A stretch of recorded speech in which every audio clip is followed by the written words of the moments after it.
You're looking at one of the most lavish Christmas lights displays in the world.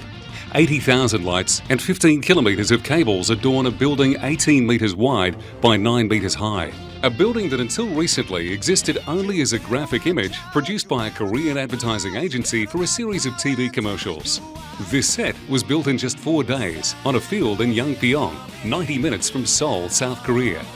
In May 2011, the creative director from advertising agency Joe Creative met with her client, Paris Baguette, a chain of 1,700 Korean cafes, to suggest a TV campaign featuring a synchronised Christmas light display. In September, they invited Perth entrepreneur Kym Illman to join the project. 올해 5월쯤에 크리스마스 캠페인을 준비를 하면서 인터넷에서 라이트닝 쇼라는 게 이제 전 세계적으로 유행을 하고 있다는 얘기를 들었어요. 근데 이제 저희 나라에서 굉장히 생소한 거였기 때문에 저희가 그걸 인터넷으로 어떤 라이트닝 쇼 레퍼런스를 하나 취해서 그걸 가지고 이런 캠페인을 만들어 보자라는 아이디어를 저희 팀에서 만들었습니다. 그래서 이제 그럼 어떤 사람한테 이런 걸 전하면 좋을까라 그래서 여러 사람들이 가지고 같이 고민을 하다가 키밀맨이라는 사람이 호주에서 뭔가 한 게 굉장히 판타스틱하고 좀 굉장히 아름답고 그리고 굉장히 소소한 그런 재미 요소들이 많은 것들을 인터넷에서 보고 이 사람의 컨택을 한번 해야겠다라고 해서 이제 저희 팀원들이 어떻게 수소문을 해서 연락이 됐죠. 그래서 저희는 이걸 과연 해줄까라고 생각했는데 다행히 그 사람이 이걸 하겠다라고 얘기를 해줘서 여러 가지 굉장히 협조적으로 그리고 굉장히 웰메이드 된 것들을 만들어줘서 저희가 지금 굉장히 행복하게 촬영을 하고 있습니다. When I first heard from the production people, I thought, this is too good to be true. They wanted me to be a lighting director on a $600,000 TV commercial shoot to be shot in Korea. In September, Kym met with the production team in Shanghai to discuss schedules and production details. Kym then provided the team with instructions on how to produce the various lighting elements in the show. And Mr. Lee, the Korean lighting company owner, set about manufacturing and producing the various lighting elements that would be featured in the show. In early October, Kym received the 3-minute soundtrack recorded by popular Korean punk band No Brain. It's an extremely complex piece of music, but ideal for synchronising lights to.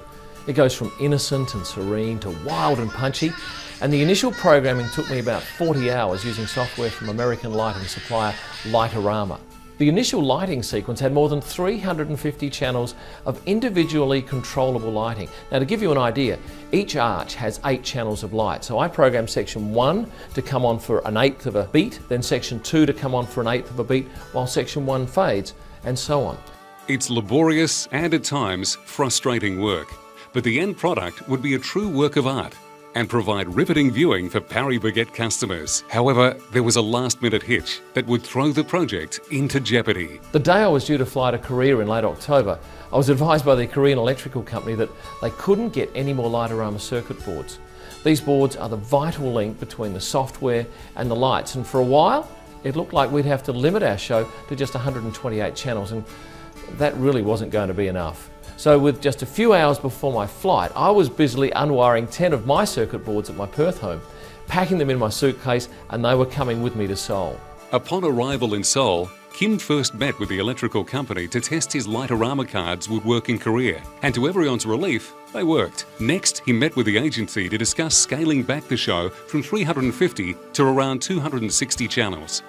That was all fine. However, I was told that I'd need to produce a new 2-minute, then 3 15s and 3 30-second sequences, meaning that much of what I did in Australia was redundant. I then spent 28 of the next 38 hours producing the new 2-minute sequence before once again meeting with the agency.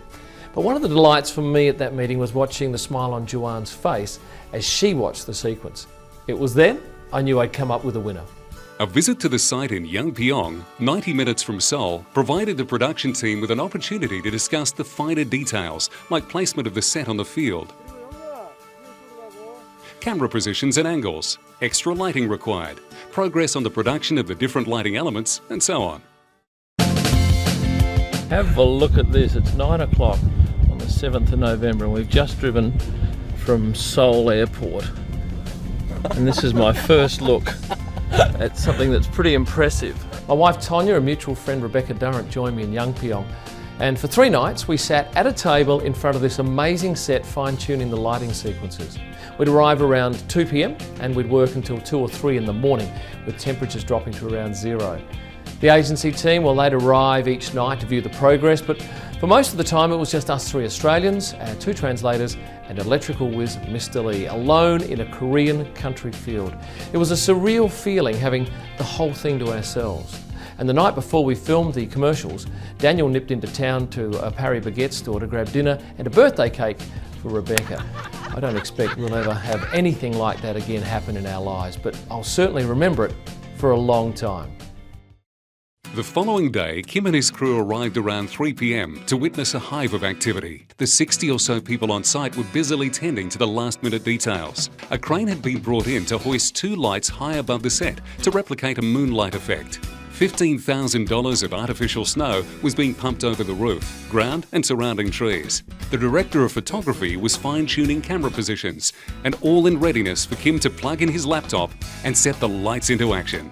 As dusk fell, the director shouted action and we played all of the lighting sequences so the production people could plan their shots. And when I thought we were heading for a trouble-free evening, Joanne noticed there was an error in the sequencing and it had to be fixed. We were acutely aware that the light was fading. We had an 8-minute window, I think, to get the best vision just before the sun went down, and I had 6 minutes to fix this particular sequence, and I did it.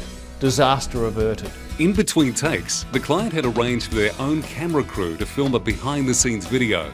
With Kym speaking limited Korean, his answers were in English. They would later be subtitled in Korean, although he did manage to squeeze in a Korean phrase, much to the delight of the interviewer and client. Paris Baguette, machi soya. As far as I know, no one has ever used a synchronised Christmas light show on a TV commercial. So to be asked to oversee the lighting on this project has been a rare thrill for me. And although tens of millions will see this on TV and on the internet, I was one of very few, just 60 or so, to see it live on the night. And I'll never forget that. If you're considering going to Korea, I would urge you to do it. The people I met were warm, they were welcoming, the country was amazing, and when you're there, make sure you visit Paris Baguette. You won't go hungry, I guarantee it.